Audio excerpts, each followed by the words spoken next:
নমস্কার বন্ধুরা, মাদার্স ভিল ক্যান্টিনে তোমাদের সকলকে স্বাগত। আজকে সম্পূর্ণ নিরামিষ একটা আমি রেসিপি নিয়ে হাজির হয়েছি তোমাদের সামনে। এটা হলো চাল কুমড়োর রেসিপি। চাল কুমড়ো অনেকেই খেতে চায় না, বাচ্চারা তো একদমই খেতে চায় না, কিন্তু এইভাবে তোমরা চাল কুমড়ো একবার বানিয়ে দেখো, আশা করি সবাই মানে খুব পছন্দ করে খাবে, ভালোবেসে খাবে। এই রেসিপিটাতে আমি কোনো আলু ব্যবহার করছি না, তাই সুগারের মানুষরা অনায়াসেই খেতে পারবে। এমনিই চাল কুমড়ো মাটির ওপরের সবজি, সুগারের পেশেন্টরা খেতেই পারে। তার উপরে আলু ছাড়া এটা হচ্ছে আরোই খেতে পারবে, মানে খুব ভালোভাবেই খেতে পারবে। আর একদমই কম তেল মশলাতে রান্নাটা হবে, তাই খুব ভালোভাবে সবার জন্যই একদম অ্যাপ্রোপ্রিয়েট, এটা খাবার উপযোগী হবে। তোমরা বানিয়ে দেখো। আজকাল অসুস্থ সবাই, আলু খাওয়া নিষেধ ম্যাক্সিমাম মানুষের, সেই দিক বিবেচনা করেও এটা মানে খুব ভালো একটা রেসিপি বলা যেতে পারে।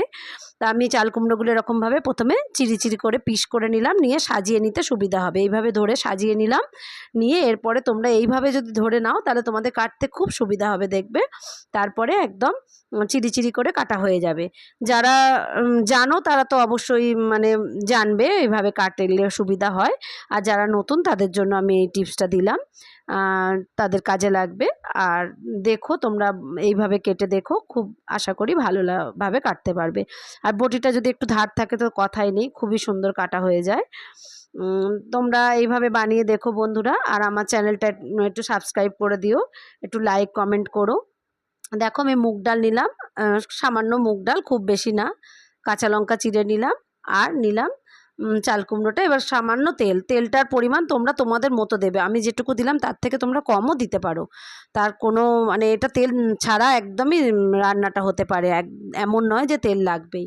আর দিলাম একটা শুকনো লঙ্কা আর সর্ষে দিলেই আমি চামচ দিয়ে সর্ষেটা স্ম্যাশড করে দিই, যাতে সর্ষের ফ্লেভারটা খুব সুন্দর বেরোয়। তোমরাও চেষ্টা করবে, বিশেষ করে টক বানাবার সময় সর্ষেটা যদি এইভাবে স্ম্যাশড করে দাও খুব ভালো হবে। আর দিয়ে দিলাম কাঁচা লঙ্কাটা। এবার চাল কুমড়ো দিয়ে নাড়াচাড়া করব, আর করে এবার মুগ ডালটা দিয়ে দেব। এটা কোনো রকম হজগট রান্না না, কোনো মানে চটজলদি হয়ে যাবে। আর ডালটা ভাজারও প্রয়োজন নেই, কাঁচা ডাল তোমরা ধুয়ে দিয়ে দেবে। কাঁচা ডাল দিলেও স্বাদটা সুন্দর হয়। এবার ডাল যদি কারোর ভেজে রাখা হয়, আমি অনেক সময় যেমন বর্ষাকালে পোকা হবার ভয়ে ডাল অনেকটা ভেজে রাখি, তাই সেটাও দিতে পারো, কোনো অসুবিধা নেই।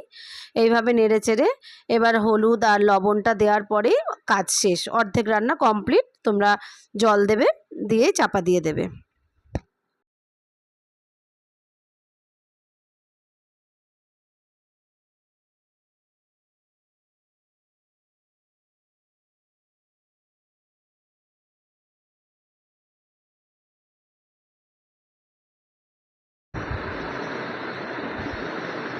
ছোলার ছাতু যেটা, সেই ছাতু আমরা ১ চামচ মতো দিয়ে দিই, তাহলে থিকনেসটা সুন্দর হয়।